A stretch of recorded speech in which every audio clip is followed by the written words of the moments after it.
Welcome everyone, this is Alex for the Coaster Spot, and today we're in the Safari because we're going to do a park update and also talk about the Cedar Fair and Six Flags merger, what it means for Great Adventure in particular. Just put out a video about a broader range video about all the details, the financial stuff, all the kind of more boring stuff, but still interesting because you should watch my video, of course. But we're in the Safari because it is going away. It's going to be no longer drive-through again. It's going to be back to the Safari tours, and that's going to be ending on the 26th. So you about 2 weeks left to give it a try. Remember, if you have a membership, it is free with your admission to the amusement park. Look at you. Oh, so cute. In both the preferred and regular lots, there's about a dozen or so EV chargers that are becoming done by Volta. I know nothing about electric cars or chargers, but they're coming. Holiday in the Park is starting a little bit later this year. It's going to be starting right after Thanksgiving instead of the weekend before. So we'll have another week of, I think, Ka. So you'll have an extra weekend of Ka, which is nice too. Well, of course, I have a full video of everything that you can do at Holiday in the Park following the first weekend. But Superman, Green Lantern, Mine Train, and Medusa are already closed for the season. And yeah, Superman and Green Lantern is new this year, not being open for Holiday in the Park. In addition to Superman and Green Lantern being down, it's obvious that this whole area is going to be down for the winter. I'm assuming you'll still have the games open, but no Twister, it seems, unfortunately. Apparently, they are preparing for the 50th anniversary. I don't know in what function, but I am excited about that. I do love the logo. It's a fun logo, kind of mixing the current logo and the original logo and the 80s logo all together. Love it. But please don't take my Twister away. I hadn't had a chance to say goodbye. That would be sad. But I am assuming by this time next year, this giant tower will not be there anymore. Over here, we can see that they're creating some kind of little gravel parking lot, obviously. I think it's going to be for the vehicles because historically they have parked the vehicles in the Safari exit lot, but I'm assuming that's where they're going to be putting people. So. All right, 6 rides on Zumanjaro. Got 2 sync rides, one perfect, one not so perfect. Tower shape. And then Zumanjaro, oh my God, it was like back and forth, left and right. It was great. And then Zumanjaro Intamin and broke down. We broke it. Yes. So we're going to talk about the changes that the Cedar Fair merger might happen to the park. I believe we in the next segment. Contradictive opinion of what's going to happen to Kingda Ka. I believe that it's not going to change. Yes. It'll run this serviceable life. They did make a bunch of improvements as far as the motor and all that stuff. You still have all those brake fins that could be a problem. And if you don't maintain those sensor flags, you know, that's always going to be a problem. All right, we've had a fantastic day here. We've done like 20 rides, lots of Toro, lots of Ka, lots of Zumanjaro, lots of Jersey Devil. It's been an absolutely fantastic day. Not as dead out as I was hoping it to be, but it is a Veterans Day weekend with free admission for veterans, which is a great thing that Great Adventure does. But let's talk about what could be coming in the future. Probably not next year, as the deal for Six Flags and Cedar Fair. Cedar Flags is not wrapping up until early next year. We were going to talk to you on top of the Skyride, but I'm glad we decided to 86 that. As far as food goes, that's what I'm most excited for. If they bring over the Cedar Fair foods, which have been absolutely fantastic, redo the food menus for Granny's, redo the food for Yum Yum, reopen the Best of the West. Partnerships. No. Or licensed partnerships. No. Because they've been going away from the licensed partnership and doing it themselves, and it's been absolutely fantastic. I believe that now because there is a larger amount of visibility. I think that people would be more incentivized to come and actually have partnerships with Cedar Flags. Yeah, but at the same time, I don't want a Subway. I know you love your Subway, but I don't want that stuff in my amusement parks. I want unique experiences. I want the lakeside pavilion of Cedar Point or the farmhouse that they have. I want experiences like that. You remember Dorney tried the thing where they had the Monster Grill, they had the monthly specials? Yeah. And it didn't work. It didn't last. It was Because delicious, but it didn't work. Well, I don't think they advertised it properly. They Internal is not going to be what it is. They're going to have to partner. They're going to have to partner for the I also purpose don't of think they did it in the advertising. right area of the park. I think they should have done that at the made midway, where it gets lots of traffic and If people I are was aware a of it. company who wanted visibility, I would do it through partnership with such a large conglomerate. Okay. Regardless, I think food is where it could It needs to really. be improved. I think Yes. food is where it could really see a lot of improvement. If anything happens, I think food will improve, and that should be great. As far as ride additions, I think that also could be Big an opportunity. improvement. Yeah, Big opportunity. I don't think Cedar Fair would have ever put in a Super Boomerang into a park like this. Does Cedar Fair even want to work with Vekoma anymore? Did Cedar Fair never had beef with Vekoma? They just never had any type of relationship. Cedar Fair seemed to only stick with B&Ms.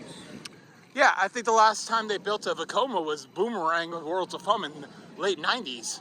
And then Woodstock Express at Cedar Point.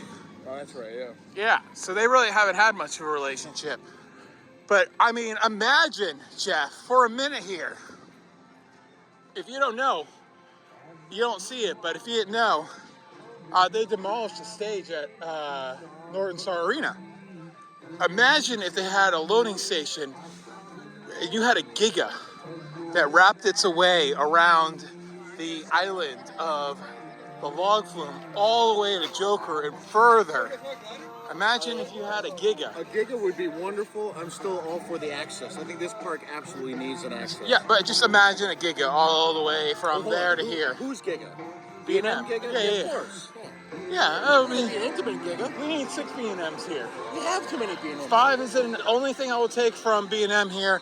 Well, honestly, I would take them taking Green Lantern out and putting a Surf Coaster clone in, because those are fantastic. nice. Yes. Retrofit.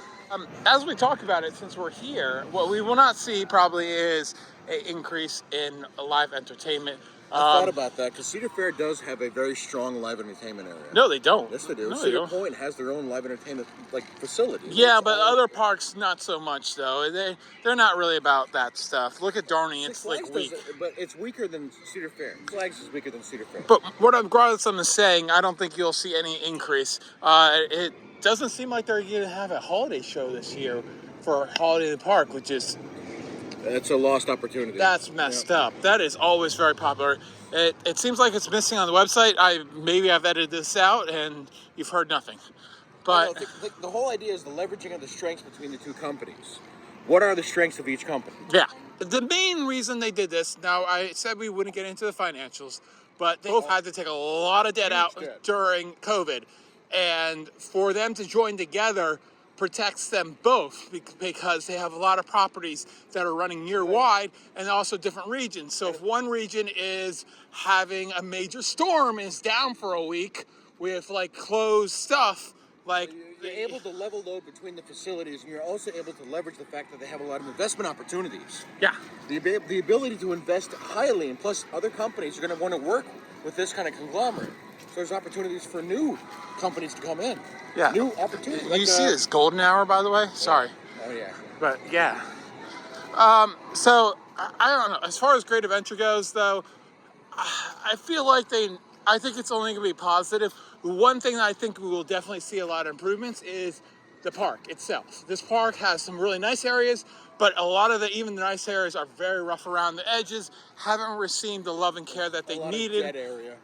Yeah, like if Cedar Fair decided in 2025, hey, we're going to rip out the Nitro Crew and start from the beginning. Pump the investment in it. Yeah, rip out the Nitro Crew and start over, I would be ecstatic. I'd be like, good job. This was worth it, because that queue is disgusting. I think each company can leverage its own strengths against each other. I think there's a huge opportunity for them to really come out of this amazing. Yeah. But what we won't see next year, no matter what happens, is that tower right in front of us. Look at that shadow. Blow that up like didn't Texas do that? Look at that shadow. Look at that shadow, Jeff. Isn't that awesome? It's a beautiful tower. I'm going to have to take a picture. We'll be right back. Bye-bye. The one thing I'm actually worried about is ride operations. If you don't know, Cedar Fair uses something called IROC, International Ride, Operators Coalition. Or something like that. Yeah. It's a series of things. Some of it makes sense. Some of it, I think, is overly strict. It's basically used as a way to get a break on insurance costs.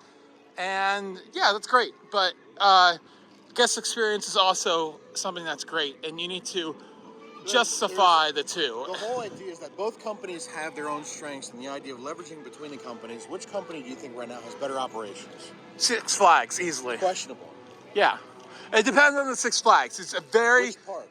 This park is definitely the best Six Then Flags how do you park. standardize that across all parks, including Six Flags and Cedar Fair? And over at Magic Mountain, it has been not a fun experience for the last year. After them coming out of 365 operation, half the park was down for many, many months. It's better now, but it's still hearing like one train ups and all that stuff. That actually brings up a good question about the multiple parks operating at multiple times. What is the pass holder opportunities going to be like? What is the leveraging of the food passes, that kind of stuff? How is that all going to be combined with each park, knowing that each one is going to be completely unique? I know I'm gonna have to pay more for the pass combined, but I feel like Six Flags pass has been a better value regardless. And I'm sorry, I know a lot of people will disagree with me, but I thought these two parks were pretty much on the same level. Yeah, pretty much. I agree. Yeah, some people might have seen these parks as a little bit more rough around the edges, but as far as thrills and operations goes, I felt like they were definitely around the same level. Definitely Cedar Fairs were what's more well kept, and I think that will go a long distance because just having a maintenance and the way things look, that is very big for families. If a family comes to a park that just looks like, we rode Joker earlier and there's a pallet right in front of the entrance.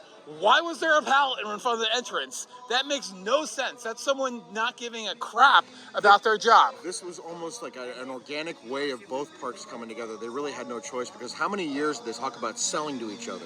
Did I see it? They had to do Did I this. see it coming? No. Am I surprised by it? No. Absolutely not.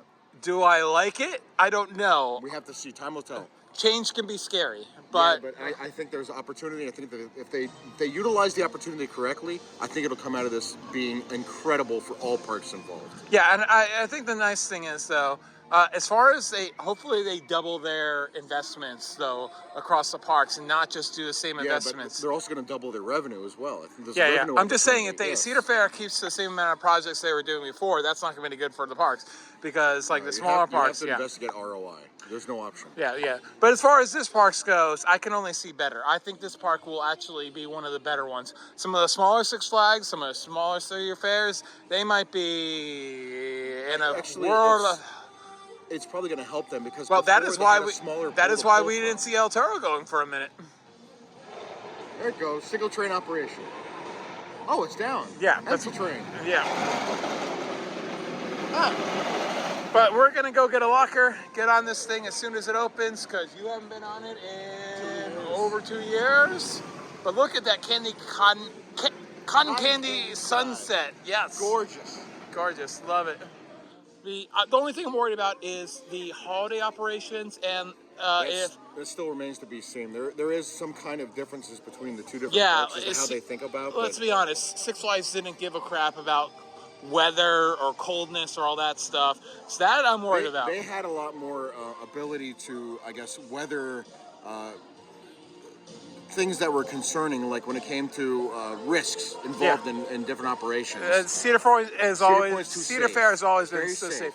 yeah. So that I'm worried about, and I'm also worried about being able to marathon coasters because like today we've sat on coasters for like 2 4 or rides 5 versus unlimited rides. Yes, there are Oh, always it'd be a pain in the concern. ass. I'm sorry. Like some of the walkarounds are very, very Who long. knows? They may adopt it. It all depends on what each company believes. Is If the I better could option. sit on Seal Force for like 10 rides, wouldn't get oh, then I would say, thank God this merger happened. And I think that's where we end it.